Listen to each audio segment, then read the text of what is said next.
ನನ್ನ ಮನೆ ಇಲ್ಲೇ ಹತ್ತಿರದಲ್ಲಿ ಇರುದಣ್ಣ. ಮಂಜಕ್ಕೂ ನನ್ನ ಅತ್ತೆ. ಮನೆ ನೋಡ್ಕೋತಾರಲ್ಲ ಅವರ ಅವ್ರೆಂತ ನೋಡಿಕೊಳ್ಳೋದಣ್ಣ, ಅವರನ್ನೇ ಯಾರಾದ್ರೂ ನೋಡಿಕೊಳ್ಬೇಕು. ಆದ್ರೆ ನಾನೇ ಆ ಮನೆಯನ್ನು ತಿಂಗಳಿಗೊಂದು ಬಾರಿ ನಿರ್ಮಲ ಮಾಡೋದು.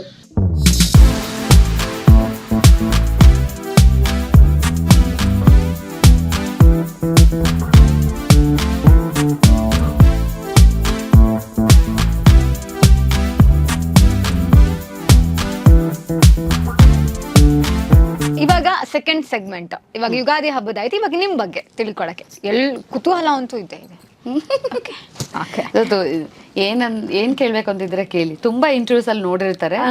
ಏನಾದ್ರೂ ಹೇಳ್ದೆ ನಾನ್ ಮರ್ತೋಗಿರೋದಿದ್ರೆ ನಾನು ಹೇಳ್ತೀನಿ. ಅಲ್ಲ ನಮ್ಮಲ್ಲೇ ಮೊದಲಾಗುತ್ತೆ ಮೇ ಬಿ. ಓಕೆ ಮ್ಯಾಮ್, ಇವಾಗ ನೀವು ರಂಗಭೂಮಿಯಿಂದ ಬಂದವರಾಗಿರೋದ್ರಿಂದ ಸೀರಿಯಲ್ಸು, ಸಿನಿಮಾಸು ಇದೆಲ್ಲ ಹೊಸದೇನಲ್ಲ. ಬಟ್ ಇವಾಗ ನಿಮಗೆ ಕಲಾವಿದೆಯಾಗಿ ನಿಮ್ಮ ಒಂದು ವರ್ಕಲ್ಲಿ ಒಂದು ಸ್ಯಾಟಿಸ್ಫ್ಯಾಕ್ಷನ್, ತೃಪ್ತಿ ಅನ್ನೋದು ಇದೆಯಾ? ಖಂಡಿತ ಇದೆ. ರಂಗಭೂಮಿಯಿಂದ ಬಂದಿದ್ದೀನಿ ಅನ್ನೋ ಒಂದು ಕಾನ್ಫಿಡೆನ್ಸ್ ಇಂದ ಹೇಳ್ತಿದ್ದೀನಿ. ಯಾಕಂದ್ರೆ ನಮ್ಗಲ್ಲಷ್ಟು ಕಲಿಸ್ತಾರೆ, ಟ್ರೈನಿಂಗ್ ಮಾಡ್ತಾರೆ, ಅಭಿನಯವನ್ನ ಹೆಂಗ್ ಅಭಿನಯಿಸ್ಬೇಕು ಅಂತ ಹೇಳ್ಕೊಡ್ತಾರೆ, ನವರಸಗಳು ಹೇಳ್ಕೊಡ್ತಾರೆ ಎಲ್ಲ. ಅಂದ್ರೆ ಒಬ್ಬ ನಟಿ ಅಥವಾ ನಟ ಸ್ಟೇಜ್ ಮೇಲೆ ನಿಂತರು, ಕ್ಯಾಮ್ರಾ ಮುಂದೆ ನಿಂತರು, ಎಲ್ಲೇ ನಿಂತರು ಕಾನ್ಫಿಡೆನ್ಸ್ ಆಗಿ ಮಾಡೋದನ್ನ ಹೇಳ್ಕೊಟ್ಟಿದ್ದಾರೆ. ಹಾಗಾಗಿ ನಾನು ಮಾಡುವ ಎಲ್ಲ ಪಾತ್ರಗಳು ನನಗೆ ತುಂಬ ಸ್ಯಾಟಿಸ್ಫ್ಯಾಕ್ಷನ್ ಕೊಟ್ಟಿದೆ. ಹಾಗಾಗಿ ಯಾಕೆ ಸ್ಯಾಟಿಸ್ಫ್ಯಾಕ್ಷನ್ ಕೊಡುತ್ತೆ ಅಂದರೆ ನಾವು ಅದಕ್ಕೆ ಸರಿಯಾಗಿ ಹಾರ್ಡ್ ವರ್ಕ್ ಮಾಡ್ತೀವಿ. ಈ ಪಾತ್ರ ಹಿಂಗೆ ಮಾಡಿದರೆ ಚೆನ್ನಾಗಿರುತ್ತೆ ಅಂತ. ಅದು ರಂಗಭೂಮಿಲಿ ಸ್ವಲ್ಪ ಫ್ರೀಡಮ್ ಇರುತ್ತೆ. ಸೀರಿಯಲ್ ಸಿನಿಮಾದಲ್ಲಿ ಹಂಗೆ ಫ್ರೀಡಮ್ ಇರಲ್ಲ. ಈ ಪಾತ್ರ ಹಿಂಗೆ ಮಾಡಬೇಕು, ಹಿಂಗೆ ಕಾಸ್ಟ್ಯೂಮ್ ಹಾಕೋಬೇಕು, ಹಿಂಗೆ ಮಾತಾಡಬೇಕು, ಇಷ್ಟೇ ನುಲಿಬೇಕು, ಇಷ್ಟೇ ಕೋಪ ಮಾಡ್ಕೋಬೇಕು, ಇಷ್ಟೇ ವಿಲನಿಶ್ ಮಾಡ್ಬೇಕಂತ ಇರುತ್ತೆ. ಅಲ್ಲಿ ಸ್ವಲ್ಪ ಸೆಂಟಿಮೀಟ್ರಲ್ಲಿ ಆ್ಯಕ್ಟಿಂಗ್ ಮಾಡೋದಿರುತ್ತೆ. ಅದನ್ನ ಅವರ ಎಕ್ಸ್ಪೆಕ್ಟೇಷನ್ ತಕ್ಕಂಗೆ ನಾವು ಕೊಟ್ಟು ಫುಲ್ಫಿಲ್ ಮಾಡಿ ಆಮೇಲೆ ನಾನು ಸ್ಯಾಟಿಸ್ಫ್ಯಾಕ್ಷನ್ ಅಂತ ಫೀಲ್ ಆಗಿದೆ. I felt satisfaction. Okay ma'am, ಇವಾಗ ನಾರ್ಮಲಿ ನಿಮ್ಮನ್ನು ನಾವೆಲ್ಲ ಟಿ ವಿಯಲ್ಲಿ ನೋಡಿದಾಗ ನಿಮ್ಮನ್ನು ನೋಡೋ ನಮ್ಮ ಶೇಡೇ ಬೇರೆ, ಇಲ್ಲಿ ನೋಡ್ತಿರೋ ಒಂದು ಸಿತಾರಾ ಮ್ಯಾಮೇ ಬೇರೆ. ಓಕೆ, ಆ್ಯಕ್ಟ್ ಮಾಡಬೇಕಾದ್ರೆ ಅದು ಹೇಗೆ ಬರುತ್ತೆ? ಇದೇ ಥರ ಆ್ಯಕ್ಟ್ ಮಾಡಬೇಕು ನಾನು, ಅದು ಹೇಗೆ? ಅದು ಟಫ್ ಕ್ವಶನ್ ಇದೆ ಆ್ಯಕ್ಚುಲಿ. ಹೆಂಗೆ ಆನ್ಸರ್ ಮಾಡೋದು ಇದಕ್ಕೆ? ಆನ್ಸರ್ ಅಂತ ಏನಿಲ್ಲ, ಈಸ್ ಜಸ್ಟ್ ಅ ಫೀಲ್. ಈಗ ನೀವು ಆಡಿಯನ್ಸ್ ಆಗಿ ನನ್ನ ನಂಗೆ ನೋಡಿ, ಅಪ್ಪ ಇವ್ರೇನು ಹಿಂಗೆ ಮಾಡ್ತಾರೆ, ಅಯ್ಯಯ್ಯೋ ಇವ್ರು ಅಳಿಸ್ತಾರೆ, ಅಯ್ಯೋ ಇವಳನ್ನ ನೋಡಿದ್ರೆ ಖುಷಿ ಸಾಯಿಸ್ಬಿಡ್ಬೇಕು ಅಂತೆಲ್ಲ ಅನ್ಸುತ್ತಲ್ವಾ?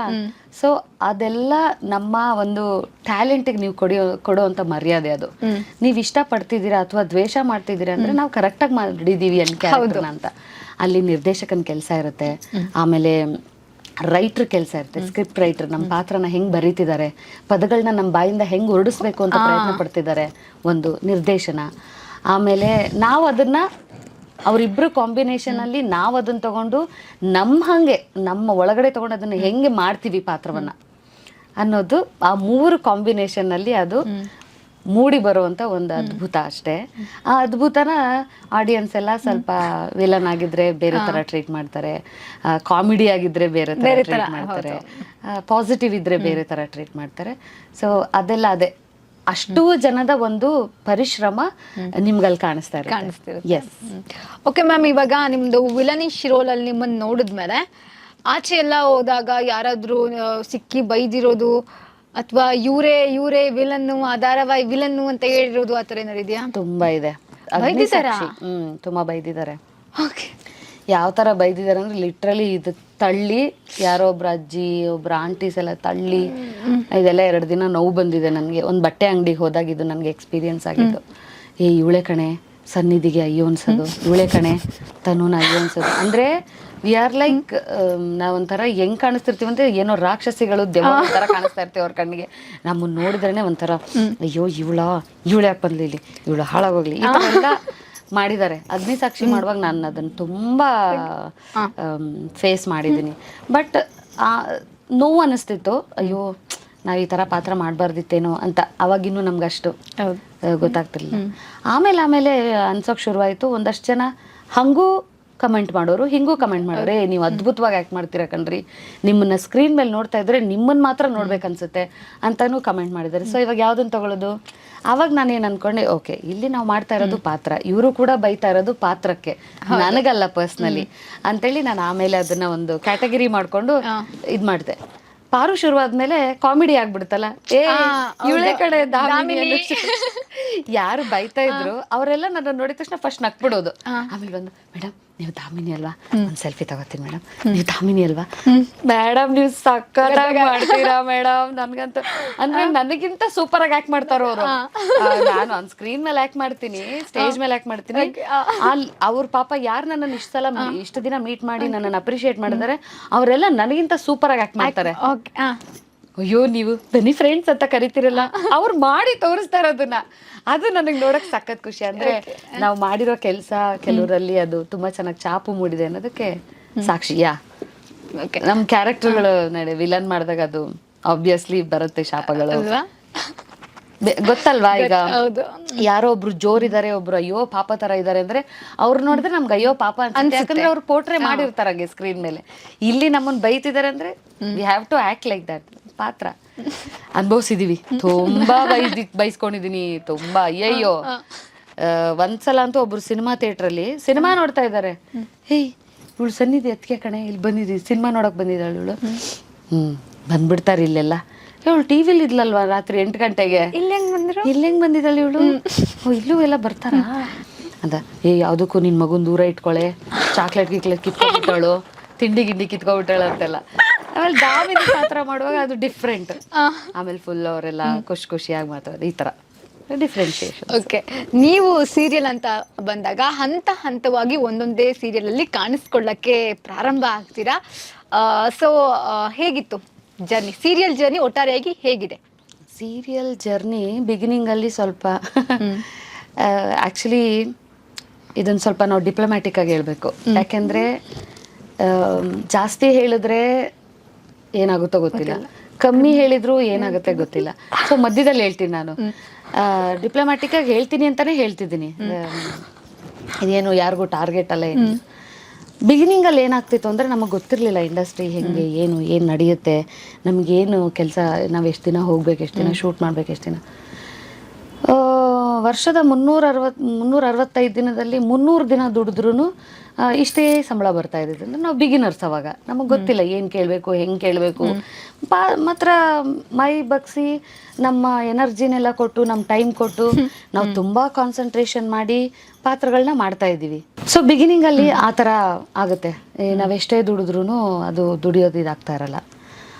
ಆಮೇಲೆ ಸ್ವಲ್ಪ ದಿನ ಆದಮೇಲೆ ನಾವೇನೋ ಈಗ ಒಂದರಲ್ಲಿ ಆ್ಯಕ್ಟ್ ಮಾಡ್ತಿರ್ತೀವಿ, ತುಂಬ ಸ್ವಲ್ಪ ಪಾಪ್ಯುಲರ್ ಆಗಿರ್ತೀವಿ ಅಂತ ನಮ್ಮನ್ನು ಕರೀತಾರೆ ಅಂದ್ಕೊಳ್ಳಿ. ಓಕೆ, ನಾವಿಲ್ಲಿ 1,000 ತಗೋತಿದ್ದೀವಿ, 2,000 ಕೊಡ್ತೀರಾ ಅಂತ ಕೇಳಿದ್ರೆ, ಅವಳು ತುಂಬ ಡಿಮ್ಯಾಂಡು, ಬಿಟ್ಬಿಡ್ರಪ್ಪ, ನಾವು ಗ್ರೋ ಆಗಂಗಿಲ್ಲ, ನಾವು ಅಲ್ಲೇ ಇರಬೇಕು, ಅವ್ರು ಗ್ರೋ ಆಗ್ತಾ ಇರ್ತಾರೆ. ಸೊ ಅದು ಆ ಮೆಂಟಾಲಿಟಿ ಏನಾಗ್ಬಿಡ್ತು, ನಂಗೆ ಸ್ವಲ್ಪ ಬೇಜಾರಾಯಿತು. ಅಯ್ಯೋ, ಒಂದೇ ಸೀರಿಯಲಲ್ಲಿ ಇಷ್ಟು ವರ್ಷ ಮಾಡ್ತಿದ್ದೀವಿ, ಇಷ್ಟೇನಾ ನಾವು ದುಡ್ದಿದ್ದು ಅಂತ ಅನ್ಸ್ಬಿಡುತ್ತೆ. ಎಷ್ಟೋ ಜನಕ್ಕೆ ಪಾಪ ಅದು ಬೇಜಾರಾಗಿ ಕಲಾವಿದರುಗಳಿಗೆ ಅವ್ರೇನು ಮಾಡಿಬಿಟ್ಟಿದ್ದಾರೆ, ಸೈಮೆಂಟೆನ್ಸಲ್ಲಿ ಬಿಸ್ನೆಸ್ಗಳು ಶುರು ಮಾಡ್ಕೊಂಡ್ಬಿಟ್ಟಿದ್ದಾರೆ. ಬಟ್ಟೆ ಅಂಗಡಿ, ಟೀ ಕಾಫಿ ಶಾಪು, ಅಥವಾ ಹೋಟೆಲ್ ಶುರು ಮಾಡ್ಕೊಂಡಿದ್ದಾರೆ, ಸೀರೆ ಬಿಸ್ನೆಸ್ ಶುರು ಮಾಡ್ಕೊಂಡಿದ್ದಾರೆ, ಜ್ಯುವೆಲ್ಲರಿ ಬಿಸ್ನೆಸ್ ಶುರು ಮಾಡ್ಕೊಂಡಿದ್ದಾರೆ, ಟೆರಕೋಟ ಮಾಡೋಕ್ಕೆ ಶುರು ಮಾಡಿದರು.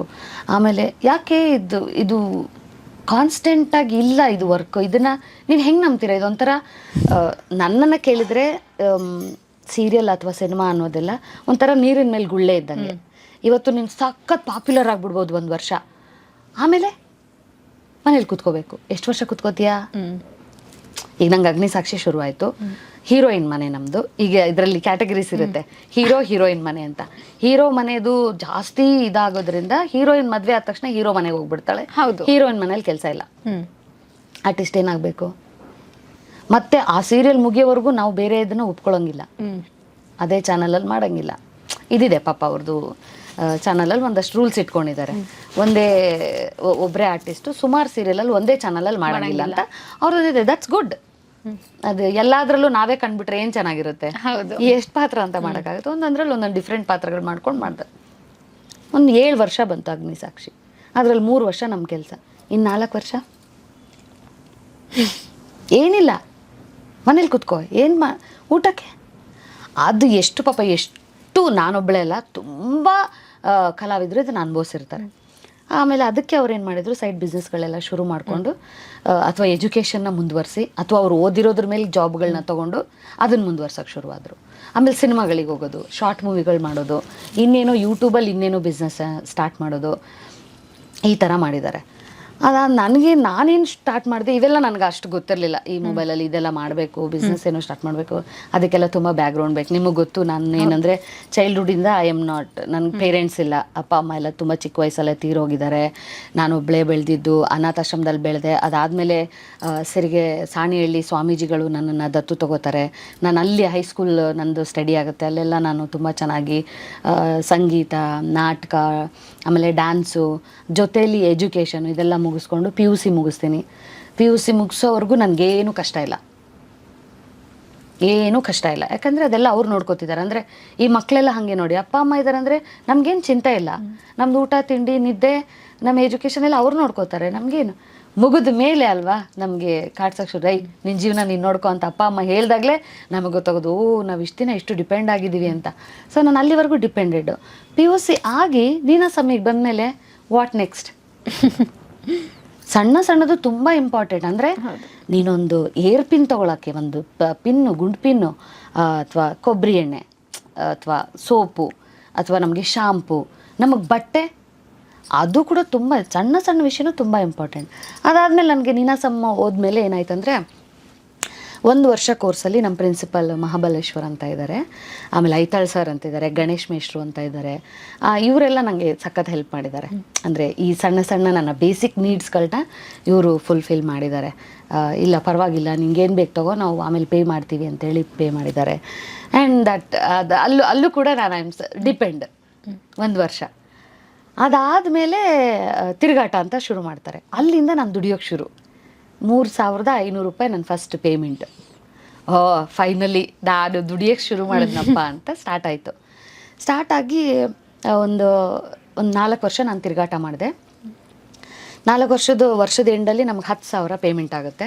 ಅಂದರೆ ಅದು ಇದಾಗುತ್ತಲ್ಲ, ಇಂಕ್ರೀಸ್ ಆಗುತ್ತಲ್ಲ, ಇಂಕ್ರೀಸಾಗಿ 10,000 ಪೇಮೆಂಟ್ ಆಗುತ್ತೆ. ಚೆನ್ನಾಗಿ ಬಂತು. ಅದನ್ನೆಲ್ಲ ಇಟ್ಕೊಂಡು ಒಬ್ಬರು ಸರ್ ಕೈಲಿ ಸೇವ್ ಮಾಡಿಕೊಂಡು ಇಟ್ಟು, ಅದನ್ನು ಮತ್ತೆ ದುಂದು ವೆಚ್ಚ ಮಾಡಬಾರ್ದಂತ ಕರ್ನಾಟಕ ಬ್ಯಾಂಕಲ್ಲಿ ಅಕೌಂಟ್ ಓಪನ್ ಮಾಡಿ ಅದರಲ್ಲಿ ಇಟ್ಟೋ ಥರ ಮಾಡಿ ಎಲ್ಲ ಮಾಡಿಕೊಂಡು ಒಂದು ಸೇವಿಂಗ್ಸ್ ಆಯಿತು.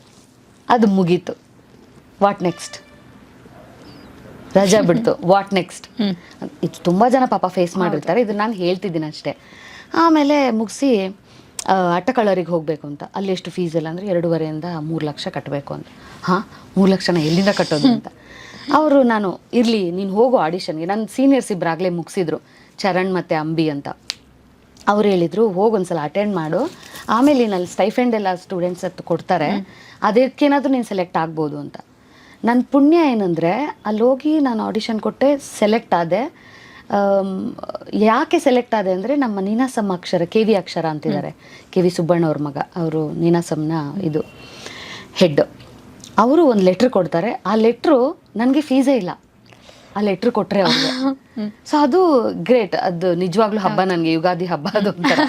ಅವ್ರ ಲೆಟ್ರು ನನಗೆ 1 ವರ್ಷದ ಕೋರ್ಸ್ನ ಫೀಸ್ ಇಲ್ಲದೆ ಕಲಿಯೋ ಥರ ಮಾಡ್ತು. ಅವರು ಗ್ರೇಟ್ ನನ್ನ ಲೈಫಲ್ಲಿ. ಆಯಿತು 1 ವರ್ಷ. ಆ 1 ವರ್ಷದಲ್ಲಿ ಕೋರ್ಸಿಗೆ ಮಾತ್ರ ಆ letter. What about PG? What about my food? ಇಲ್ಲ. ಆಮೇಲೆ ಏನಾಯಿತು, ಓಕೆ ಇವಾಗ ಫುಡ್ಗೆ ಏನು ಮಾಡೋದು?